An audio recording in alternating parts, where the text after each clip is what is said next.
Hi, welcome to the Three Times podcast. My guest today is Ray Taylor, musical director of the Hexham Male Voice Choir.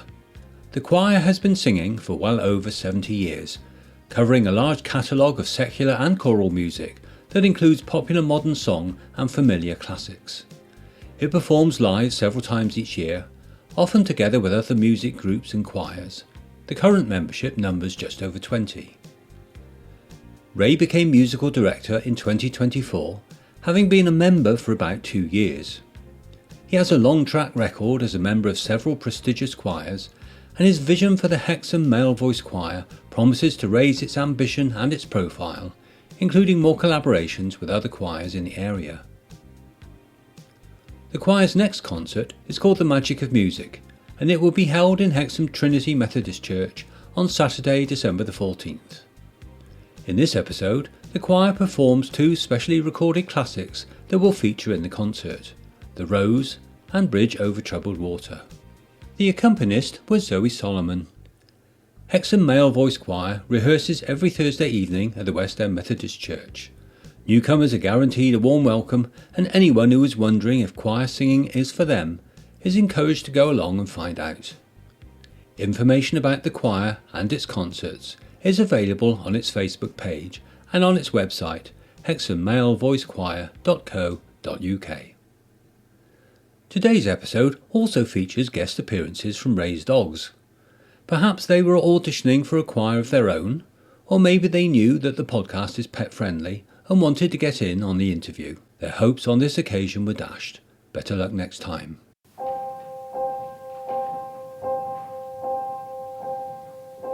Some say love, it is a river that drowns the tender green. Some say love, it is a razor that leaves your soul to bleed. Some say love, it is hunger and endless aching need. I say love, it is a flower, and you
My guest today is Ray Taylor, Music Director of the Hexham Male Voice Choir. Ray, thank you very much for talking to the podcast. Pleasure. Could you first of all tell me what is the Hexham Male Voice Choir? Ooh, good question. What is it? Well, it's a group of men who, a lot of them have been in the choir since the flood, it seems, 20, 30 years, and who just enjoy getting together, I think as much socially as just enjoying singing together, And because they've been doing it for so long, a lot of the repertoire is old and traditional, and what we're doing now is moving that on to appeal to different audiences. And ideally, for me, Steve, is to attract more men to come and sing, because that's a challenge for us right now. And what's the history of the choir? Well, going back in time, it's 76 years old. It started in March 1948. It was Cecil Shearer, apparently, who was in the Army Choir in World War II. He started, inaugurated it in apparently the Queen's Cafe in Hexham. So the choir is very much a Hexham-based choir. The first private concert they did was in the Abbey Hotel, which is now the Beaumont, and the very first public one was 1950, so a few years after that, when they started in Trinity Methodist Church. And interesting, that's where we're going to have our concert this year on December 14th, And the first conductor was John Gillespie. But what they did over the years, they did different concerts in different areas. They used to do lunchtime concerts live in the Abbey, and they had their 70th anniversary concert in the Abbey in 2018. And then they had 30 members. But because of things, what we couldn't rehearse and all that kind of thing, we lost a few members. And the age of them, understandably, they get poorly and all that kind of thing. So it went out under 22. But a steady 22, and we make a good sound. And how often does the choir perform? We do 4 concerts a year, spring, summer, autumn, and a kind of winter one. We don't call them that, but we give them a title, And the ones that happened in the past have been Christmas or summer concerts. But this year, I took over as MD in March this year, having sang with the choir for 2 years, and then it came up for grabs that I could be the musical director. And I've had choirs before, both in them and conducting them. So I thought, yes, please, let's get on with that. So the first concert we did in May was called The Sounds of Music, which was here in the Methodist Church in the West End. And then we had another July concert called The Rhythms of Life, and we ventured out to Hayden Bridge and had a good reception there. And then this December 14th, this is called The Magic of Music. And it's not a Christmas concert. We're doing some Christmas music, but it's not a Christmas concert. But there will be audience participation. So we're varying the kind of concerts we do. And next year, we're going to be doing, again, 4 concerts, but also combining with different choirs. And we're in talks already with Jubilate, another Hexham-based choir, to do a charity event for probably Alzheimer's charity. So we're going to expand and change the repertoire. Well, so what kind of repertoire are we talking about? We do, traditional male voice choir repertoire. One of the recent ones was the American Trilogy. We do The Rose, which is a big favourite of people. But more and more we're doing musical theatre. We're doing some classical music. The concert in December is going to be Ave Verum by Mozart with an organ, because the woman who plays piano for us now, she also plays the organ. And we're starting to do some more local stuff. Like next year we're going to do Big River, which Jimmy Nail made popular, apparently, years ago. We did Bobby Shafter, we did Scarborough Fair. So we're doing a whole lot of traditional stuff and some new stuff as well. And I want to get us more into medleys, singing medleys from Les Mis or Showboat and things like that. So you mentioned a moment ago that you'd been musical director previously for other choirs. What is your history with choirs? With choirs, I lived in Ashbourne in Derbyshire for about 20 odd years, and while I was there I helped form and sang with and played piano for a group called Ashbourne Singers, and loved it. I would sing with other choirs in Derby. My first Bring in Sing was in Derby Cathedral, and we sang Fauré's Requiem. And what was amazing to me, naive Harry here, I was standing in the church in the Derby Cathedral next to women who were singing the same lines that I was. It didn't occur to me that women also sing tenor voice. Mm-hmm. So, and then afterwards, I then realised, people came to me and said, what are you doing on Tuesday? Oh, are you free on Thursdays? Because the tenor voice apparently is gold dust. Always has been, I think always will be. Yeah. We have loads of basses and baritones in the choir. We'd love more tenors, So I would sing with them, and then I suddenly thought, I'd like to choose the music and start my own group. So in 2010, I put an advert in the local paper and said, anybody want to come along and just sing? Had no idea what kind of music we were going to do until people turned up. So I created a choir called Chameleon, because I wanted to we did jazz, we did Carl Jenkins, we did musical theatre, we did all kinds of things. And in the 3 years, we had a superb group of about 25, 30 regular people. And in Ashbourne every year they have an international festival. And we headlined there in 2013. We headlined the final act in that thing, and we did a medley of Les Mis. People just wouldn't believe it. It was amazing, you know. So that was the swan song of leaving Ashbourne, and then I moved back to Newcastle, which is home, and joined the Send Sage Chamber Choir, which is an audition choir, and was with them for a few years. Then the Sage closed down, the choir had to close down, and I couldn't commute because I'm now living in Hexham. The commute in with the dogs here and all that kind of thing was a difficult one. But then they've moved where they rehearse, they've reformed, and now it's called the Northumbria Chamber Choir. So I'm actively singing with choirs, you know, and love it.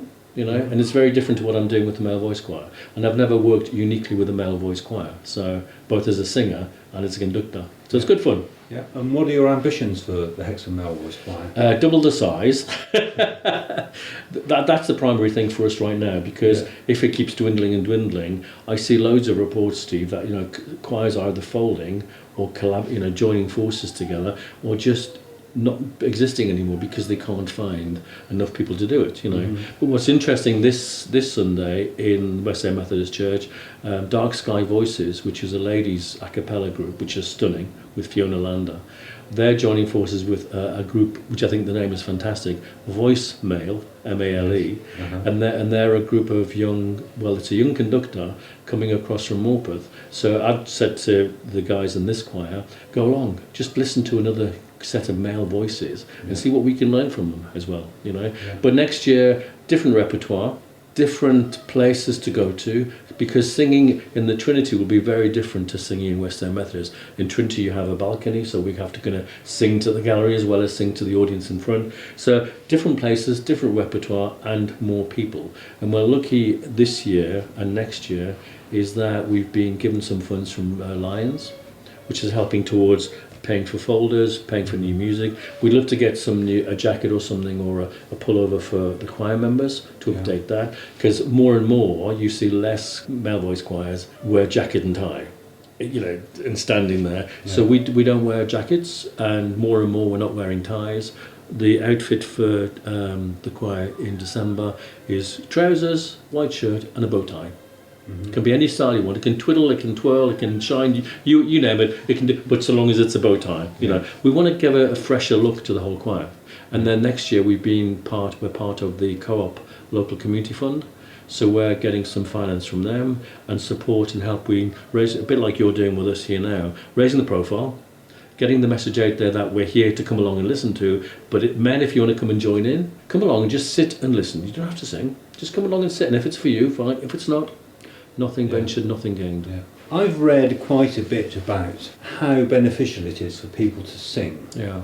So have you noticed that in the choir there's a greater sense of well-being among the participants? Yeah, especially, yeah, absolutely. The sound, I mean, the people who who are regular comers to the concerts, when we finished the May one, people kept coming and saying, wow, that's such a different sound. Now, for me, you can't make a different sound unless you're feeling different in yourself. And I want the guys to tell the stories of the music, not just sing the words on the page and all that kind of thing. And we've done that more and more. And I start with a warm-up, not just, you know, with the vocal cords. I get them to chill out with their shoulders, their neck, their jaw and all that kind of thing. And have a sparkle in their eyes, you know. And we laugh the whole time. And that I know they're different when they've left the rehearsal. Yeah. We've had a good sing. Like last night we had a good sing. We had a good laugh, even though it was cold. But yeah, people are saying that, you know, they feel different and they're enjoying it. Yeah. That's the key. Yeah. You know, we've had people. I've been to choirs before where it's very strict. If you get the wrong note, you're being told it's a wrong note. Mm-hmm. But for me, I've said to the guys two things. One is, if 70% of the notes are correct, but we're performing at 100%, that's good enough for me. And the other thing I said to them, which I probably shouldn't share with public, is people will not know if you're singing the wrong notes, but they'll know if you're singing the wrong words. You'd be like a goldfish in a bowl, but they'll see that. That's why I give them the lyric sheets as well as the music. Just read the story, learn the words, not off heart, just learn the story, and it makes a difference. Because then you look as though you know what you're doing, and the sound's even better. So how many people do you have in the choir? 22 right now, 22 regulars. Yeah. It goes up and down with holidays and sickness and all that kind of thing, but a regular 22. I'd love 25 to 30, because then if people aren't around, you've still got tenors and basses and baritones to keep the parts going. Yeah. And what kind of age group are we talking about? The youngest is a guy called Josh, and I think he's probably going to kill me for this. He's either late 30s or early 40s. Yeah. He's reduced the average age of the choir, but we've got people in there who are 84, you know, so it goes from that to 84. And they can still sing. They can still hold the notes and sound really good together. And these are not trained singers. These just are a guys who pure just like enjoyment. singing. Pure enjoyment. Yeah. And it works, you know. As I say, I record the parts for each piece that we do, and they find that really helpful, because then they don't have to read the music. They can listen to the recording and just read the lyric sheets, and off they go. It's good, but it's good fun. That's the important thing for me. Yeah. We have a laugh. I think it is very important, isn't it, to, especially with the choir. Some people have an expectation that a choir is quite a formal arrangement, and they will do certain things and behave in a certain way. Yeah, yeah. So I think it is good to tell people when that's not the ethos of the choir that you're talking about. That you go there to do things with a different mindset. Yeah.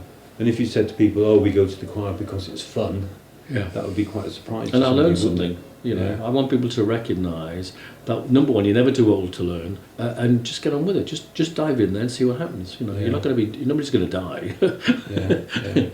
You've mentioned a couple of other choirs while we've been talking. For the listeners' benefit, could you just go through a few? It could be just to raise the profile of choirs generally. Locally. Yeah, the ones I've been to. There's the Orpheus Choir. There's Antiphon, Jubilate. I've seen them in concert a lot, and they're all mixed voices, so soprano, alto, tenor, and basses. And then there's the Fiona Landers Choir, Dark Sky Voices. The Antiphon and Orpheus choirs are more traditional, classical, almost religious music kind of repertoire. Yeah. Jubilate is a mix of popular music. The ones that we're thinking of doing is a joint concert.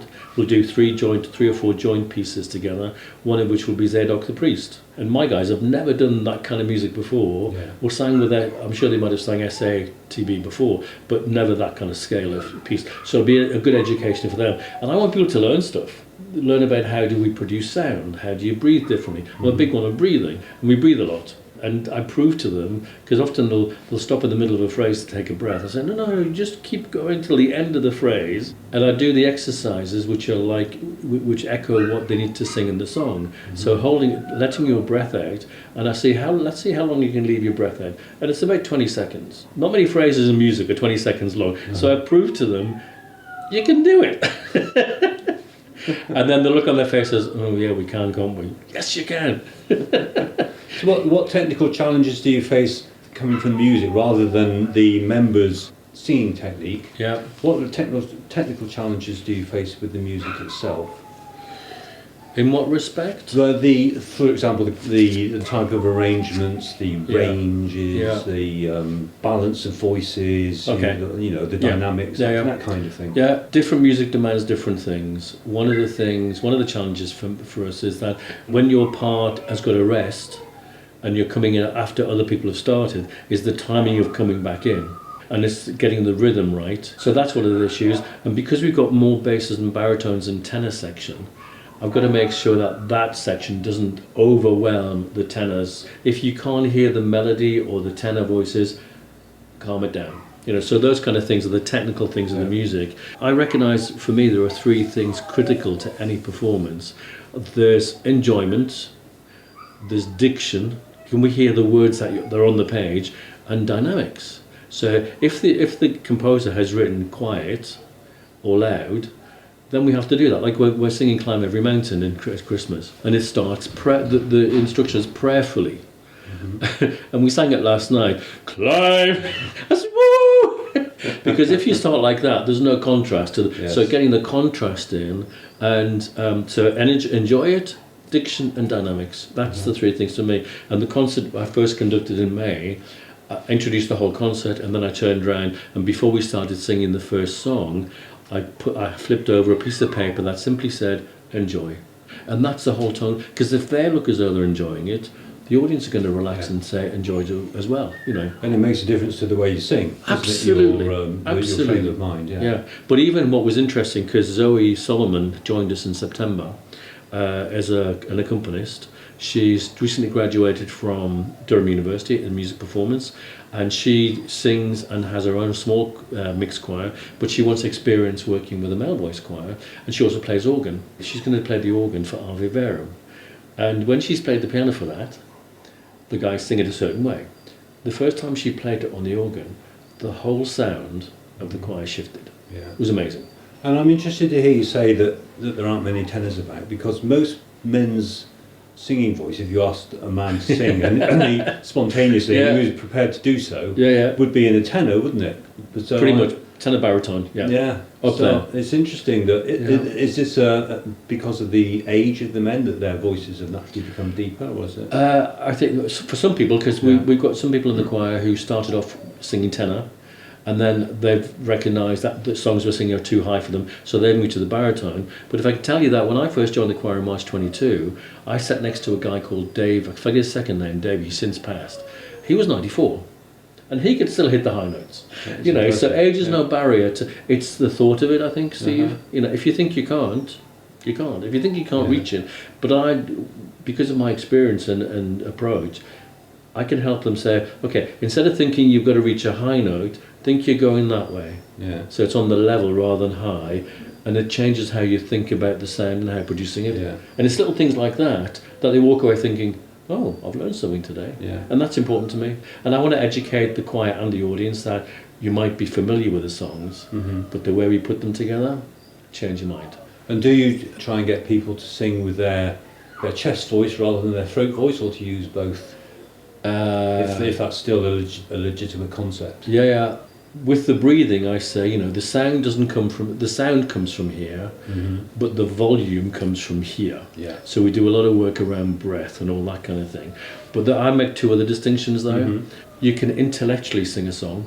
You think you're singing the right notes, and you're singing the right rhythm and all that kind of thing, but you're singing it from here. Yeah. So it's the idea for me about, are they singing the notes or singing the song? Yeah. That's the distinction for me. Yeah. And you can hear it when somebody's engaged in the story. Either they're singing from here or they're singing from here. It means the heart. Yeah. Do you really feel like we're singing the Rose Yeah. at the concert? And we sing it beautifully because we're coming from the heart and recognising that different words have different meaning, and we need to let the audience hear, because they don't read the words, they don't read the music, let them hear that there's a difference, And I'm a big one for commas. If there's a comma there, it's in there for a reason, Otherwise it's all one long sentence, Yeah. And I say those things, and the nice thing for me now is, since March to now, when I say, what's that, guys? What's there? What's that little thing on the page? And they tell me, oh, it's a comma. So they know I'm being serious to a point, but it's not a big deal, but it is a big deal, because the composer's written that music that way for a certain reason, and we have to let people hear it. Yeah. But it's good fun. No, it is the idea that we have fun, we have a sense of purpose when we're singing, and they know, we want to be the best we can be. That's the key. And we're already better than we were. Yeah. And that's not to say we were bad, we just sing differently, we work better differently. I think if you have a group of people, you do need a sense of purpose. Yeah. And an identity, and it sounds to me as though you're building both of those. Yeah. We all are. I'm just the kind of catalyst that's coming and says, okay, let's do this and see what happens. Yeah. And some of the stuff we've done, and they've said no. Seriously, they've said no. And that's okay, because that's them making a choice, and they give me reasons why not. Do they come up with suggestions as well? Yeah. Some of it has more to do with music they've done before I joined them. Yeah. Like this Big River one. They said it's very popular, they like singing it. So I found the music for that. They have a library of music. I tell you what, I don't know how much it's worth, but there's a lot of music in there. Yeah. So there's lots to go for. So they often will suggest things that they know well, and I haven't come across because I haven't been with the choir that long enough. We sang the classical male voice repertoire, big sing, and they want to go back to things like that, So keep the tradition of male voice choir music, but mix it with, and be more adventurous. And if other choirs were interested in collaborating with you, just get in touch. Absolutely, absolutely. Anyone and anyone. And again, we'd like to work female choirs, because that would be a good contrast, because they would do their female repertoire, we do our male repertoire, and then we do stuff together, and that would be magical, really would be. Can you tell me a bit about your rehearsal arrangements? Yeah, we rehearse on a Thursday evening from 7 till 9 in the West End Methodist Church. In Hexham? In Hexham. We sing for an hour and then have a break for the guys to catch up with each other. You know, it's as much social as singing. Then for another hour we do that. And we have a break in the summer. We take it a week off in the Easter time, and then we take a break off a month in the summer. But apart from that, it's every Thursday. And most people, unless either through illness or on holiday or things like that, they're all there, and they come back more and more. And if somebody's curious, can they just pop along and have a listen? They can actually pop along gracefully and absolutely. And they just need to turn up to the West End Methodist Church unannounced. Mm-hmm. We'll know that they're not a familiar face, so we'll welcome them. And they can just sit there, either for 2 hours or for 10 minutes. If it's not for them, no big deal. Yeah. But if they want to stay and chat to the guys, they'd be more than happy to do that. We're very social. And I was just going to say, because they've been in the choir for so long together, plus a lot of them sing with the Stage Society, they're good mates. Mm-hmm. And they've got lots of history musically, and they help each other along. So if they notice that somebody's either singing a bum note or not sure of what needs to be sung or what page we're on, they'll help each other out. I'd love to be able to stand there and do nothing. That would be the true test for me of they know what they're doing. And in fact, it did happen in the May concert. We sang American Trilogy, and there's a piece towards the end where the piano plays for about a minute, and then I bring them back in. And I forgot to bring them in. The joy for me there, Steve, was they knew I was wrong and they came in right. That was magical for me, because it says to me they've thought about it, and they had a wry smile on their face when they're looking at me saying, hang on, what's happening here? But they came in correctly.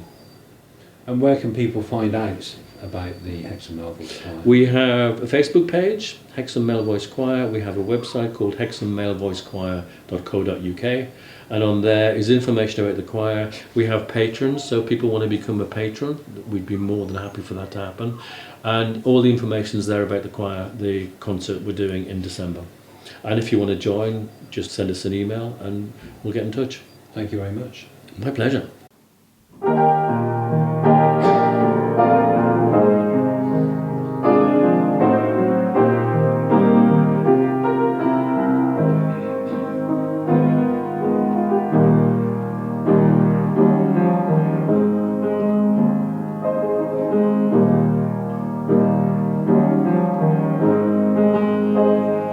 When you're weary,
listening to the 3 Times podcast. I hope you've enjoyed this episode.